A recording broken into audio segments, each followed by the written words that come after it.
So, should you restrict your motorcycle to A2?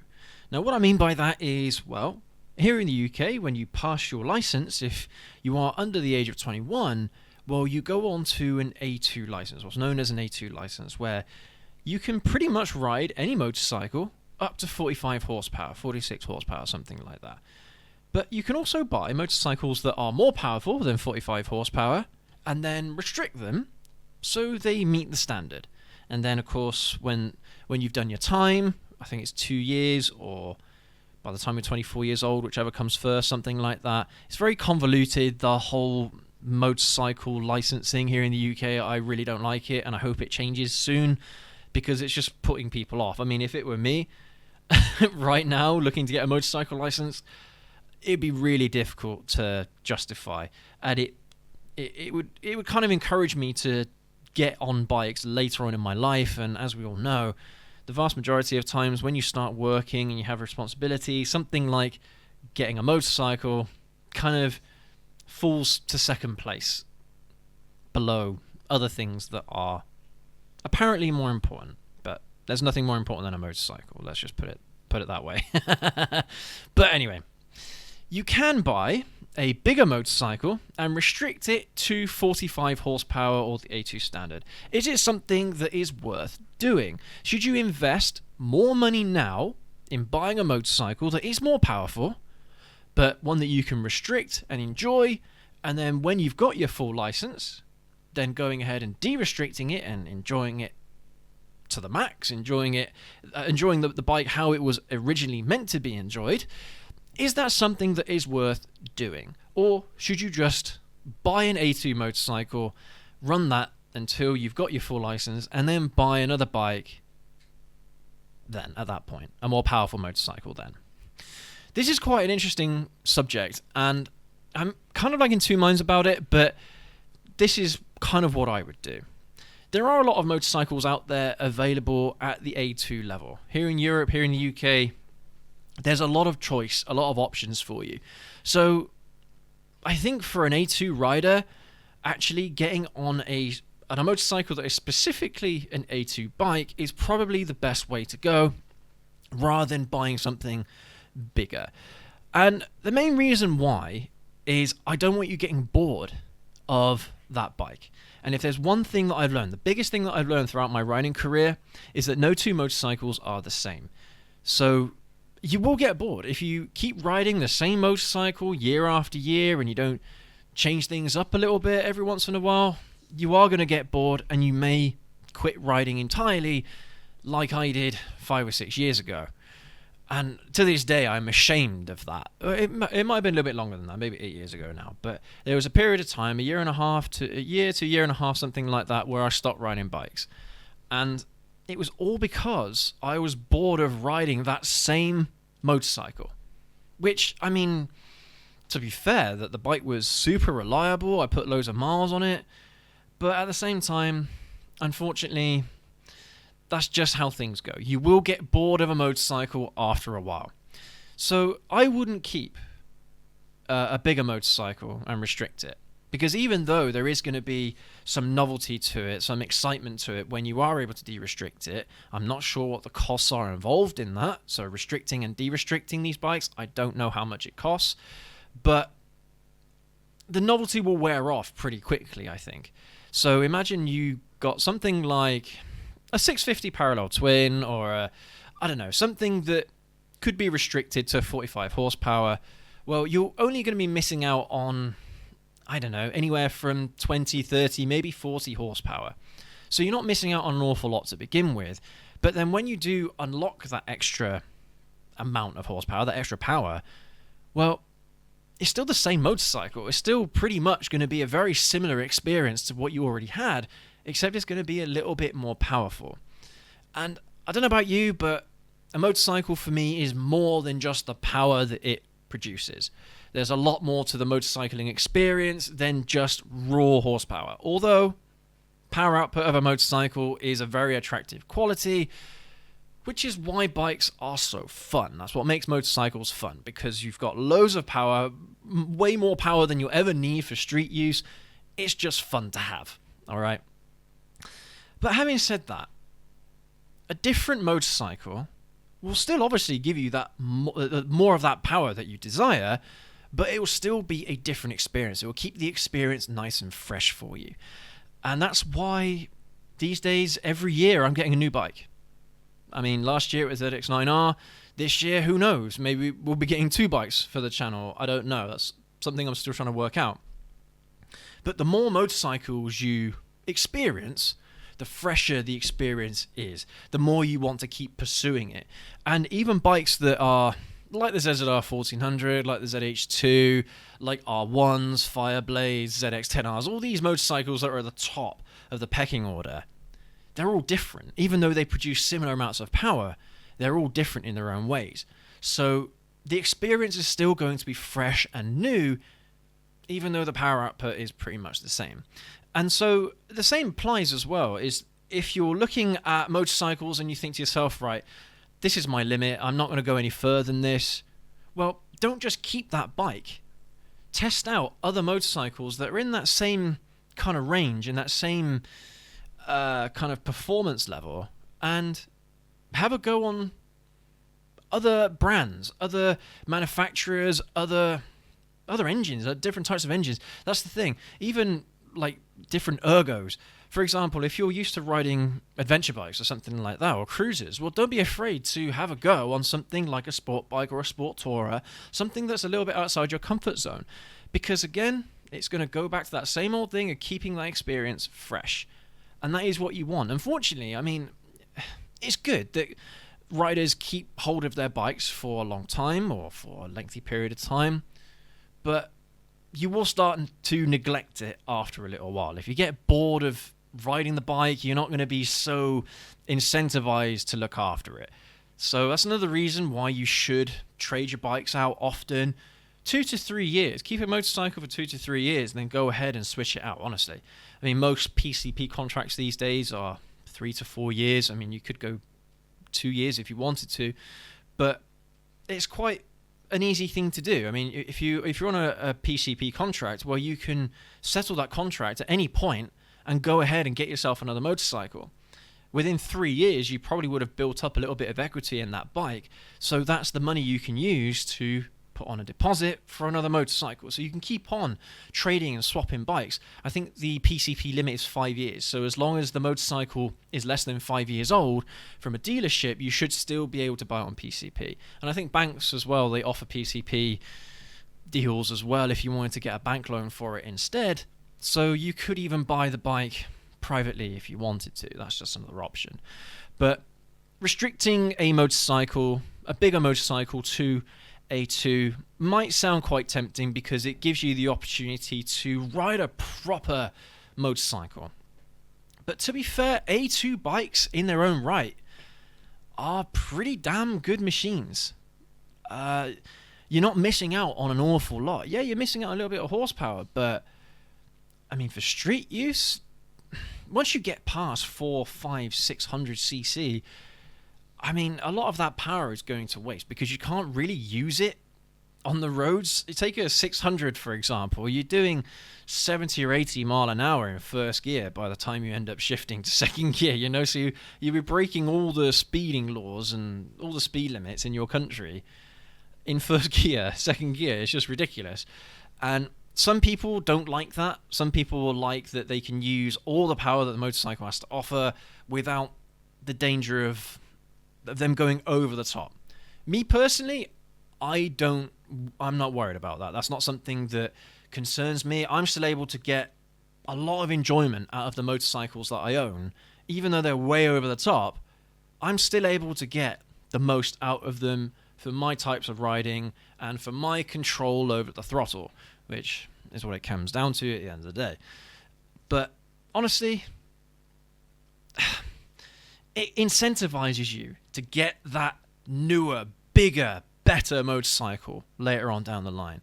It will inspire you to get something else later on because you'll be curious about what is around the corner. And I know that in a lot of other countries it's really tempting to, if there is no restriction on the motorcycles you can buy as a beginner or something like that, it's very tempting to get the biggest, baddest motorcycle you can get first.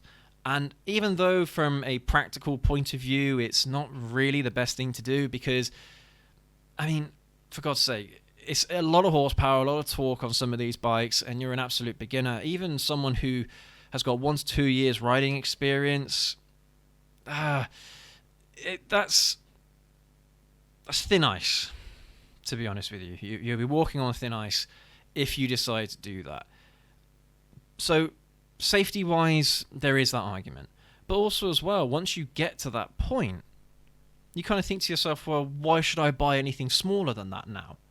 But that's the thing. There's so much there in the smaller sizes, the smaller displacement motorcycles that, honestly, there's so much out there in smaller displacements that you'd be missing out on because you'll be like, oh, well, I don't need to get that anymore. I've got a ZH2. You know, I'm not going to buy anything smaller than a 1000, which is totally stupid. If there's anything that I've learned over my riding career is that, you know, I have a ZH2, I have a ZR1400, I have a ZX9R, right? Stupidly powerful bikes. Then a couple of weekends ago, I had to go on a Z900. What a fantastic motorcycle. It has less horsepower, it's smaller than the other bikes that I've got. It doesn't matter, it's still a fantastic bike, and I had a hell of a lot of fun on it, especially because it had a load of power, well, a load of torque mainly. The torque was insane. A load of power, and it was incredibly light. And those kinds of experiences you won't have if you just go for the big motorcycles first. Do that progression, go from smaller to bigger, so you have that opportunity. You're giving yourself that opportunity to not miss out on any gems of bikes that are in those smaller displacements. And let's be honest here, right? Once you get above 600cc, that's not a small motorcycle, right? So if you look at anything from 600cc to 1000 to 11, 12, 14, whatever displacement it might be, don't limit yourself to 1000 and up. There's so much more between the 600 to 1000cc category that you can experience and you can enjoy, and you will enjoy them. And it's not like as if you're not going to be able to keep up with your mates or anything like that. All right, for street use, anything above a 600cc bike, you're going to be able to keep up with everyone else. or get in front of traffic quicker, or filter better, overtake better. Anything past 600cc, even 500cc to some extent, you're going to be absolutely fine. So don't worry about that from that perspective. And remember, bigger doesn't always mean better. It really depends on you as the rider, you as the person. And I understand that with mates around, you want to be able to brag to your mates that I got this, that, and the other. Honestly, it doesn't matter to most people. If you turn around and say to someone, oh, I ride a ZH2 or I ride a Ninja H2, well, yeah, some enthusiasts are going to be like, whoa, that's amazing. But the vast majority of riders aren't really going to care that much, to be honest with you. And it's just the fact that you are a motorcyclist and you have a motorcycle that is more interesting than the actual bike that you're riding. So don't fall into this trap of thinking that I've got to show off to my mates, so I'm going to buy the biggest, baddest motorcycle I can find, because there's no point. It doesn't matter. To be honest with you, I'm seriously impressed when there are riders out there on 600s, on the Gixxer 750, on those R7s. Honestly, there's so much. Even the ZX4R. My wife was literally telling me about a guy that she knew, that she used to work with, who was a learner when she was working with this person. She's since moved on to another job, another place. But recently she saw that he was on a ZX4R on his Instagram, and I'm like, my initial reaction was, whoa, that's amazing, that's so cool, because it is a really cool bike. It revs at ridiculously high RPMs. It's a cool bike. It's a street race bike. It's awesome. So, you know, but then you say to someone, oh, I ride a 400cc sport bike. It doesn't quite sound as impressive. But, again, to a motorcycle enthusiast, it is. Something like a ZX4R is amazing. It's an amazing motorcycle in terms of experience. And if you want that race bike experience on something that is incredibly streetable, then it's a really good motorcycle. In a lot of ways, it's a really practical bike as well. So I don't really buy this whole idea that bigger means better. Remember, you're buying a motorcycle for you, for your own enjoyment, for your own satisfaction, for the experiences that you want. And a lot of people are going to know where that limit is. Some people won't, some people will. Those of you that are in that former category, where you're going to know your limits, don't be afraid to branch out a little bit more. You never know. You may, if I say you may, you probably find a bike out there that is a little bit more powerful, that can do a little bit more, that has more features, that has more of this, that, and the other. It's just a more refined or enhanced version of the motorcycle you were already riding. There probably is a motorcycle like that out there for you. So don't be afraid to, branch yourself out a little bit. But we're kind of going on a little bit of a tangent there, because, I mean, that's when you've gone past A2, when you're on your full A license and you're looking at the massive world that, that opens up to you when it comes to bikes and the options that you have available to you. But even within A2, there's so much. Motorcycles that are designed specifically for A2. There's so much out there that you can choose from. And even now, manufacturers are starting to really push up the displacement of some of their A2 bikes. Honda has got their CBR 500 now. Kawasaki this year are looking to release their Ninja 500 in place of the Ninja 400. These aren't small bikes either. But I think they realize that people on A2, they want that bigger displacement. They want something that they can brag about a little bit more, even though they are on A2. But use that opportunity to ride some of these motorcycles. If there's one thing that I definitely missed out on, was that A2 stage, because I kept riding my 125 all the way through A2 until I got my A license, and then I jumped on a bigger motorcycle. I jumped on something that I actually wanted. I say that I wasn't really too aware of what A2 motorcycles were. Well, one, what they were like, but also what was actually available. I wasn't really too sure at the time, because I didn't know a lot about bikes back then. I mean, I was 17, 18, 19. 19 was when I bought my ER6. That was my first big bike, 650 parallel twin. It was a huge jump above that 125cc, and I do regret not buying a motorcycle in between that. Because again, even back then, in kind of like the mid to late 2000s, there would have been so many options out there to choose from. And that is one regret that I have. But then again, budget constraints and all that. Some of us don't have the luxury of being able to do that. I certainly didn't back then. I mean, I'm in a fantastic position now where I'm able to buy multiple bikes and I'm able to experience multiple bikes. This is what I wanted when I started riding bikes. This was my dream, that I could have a garage full of motorcycles and pick one to ride any day of the week. It's a dream come true for me. But of course, when you're 17, 18, 19, the vast majority of people in that age group aren't going to be able to afford a 125 when they're 16, then 17, 18, going on to an A2 motorcycle, maybe even up to 21. They're not going to be able to afford one. So it might be more or less practical depending on your financial situation at the time.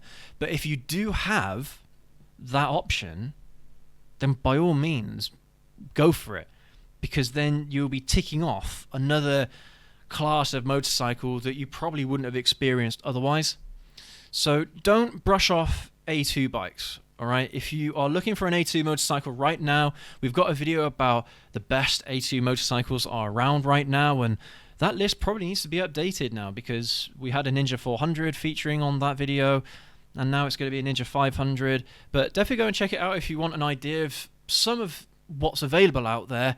But if you're looking at it and you think to yourself, no, there's not really much that in this category that I'm really looking for, or maybe there's a bike that really caught your eye, then don't be afraid to look at restricting one of these bikes either. All right, that is still an option that is available to you if you really want to pursue it. For me, it's my job to try and encourage as many riders as possible to have as many motorcycling experiences as possible, get on as many different bikes as possible, because that's what makes the hobby most fulfilling for me. And there's a lot of bikes out there to choose from. So don't limit yourselves. That's all I'm trying to say in today's video. Don't limit yourself to bigger bikes, smaller bikes. Don't be afraid to, one, go through that process of gradually getting going up the ladder of different motorcycles, because you'll find some gems along the way, honestly. And then when you do get to that point, when you're riding those Gixxer 1000s and those Fireblades, you'll be like, do you know what? I really love that bike. I really miss that bike. That one bike that I had a few years ago, 10 years ago, 15 years ago, and it was a 500. You know, that's the kind of experience that I want everyone to have, and that kind of nostalgia I want everyone to have. So don't be afraid to limit yourself. Don't be afraid to go up the ladder, progress up the ladder gently, gradually, because you're always going to have time to get up to the big leagues. You're always going to have that opportunity to get there. You've just got to keep riding and keep that experience fresh. That's the main thing. The most important thing is to keep that experience fresh, because unfortunately, yeah, motorcycles, if you're riding the same one over and over again for years and years on end, you will get bored of it and you may quit. And no two bikes are the same. I probably said that already today. No two motorcycles are the same. So don't think that, oh, okay, I've had a go on an R7. That's it now. I've done it. No motorcycle is going to feel different to this, right? All motorcycles are going to feel the same or similar to this. That's not true. That is very not true, and I experienced that myself the hard way. I don't know why it took me so long to make the dive, to make the jump into bigger motorcycles, but it was totally worth it for me, and it totally opened my eyes to what is out there. So, I mean, a great example is, you know, I'd had my ZZR 1400, I bought my CBR 600RR, I had such a blast on that bike. I've got my ZH2, I bought a ZX9R. I'm taking my ZX9R out more than the other bikes at the moment. And I have been for the last year, because I absolutely love that bike, and because it's an absolute trooper, it just keeps going. It's endearing. And yeah, just a ton of fun. But anyway, everyone, let me know what you think down in the comment section below. As always, is restricting a motorcycle to A2 something that you're looking to do? Is there a motorcycle you've really got your eye on that you really want, or it's your dream bike and you have the opportunity to restrict it?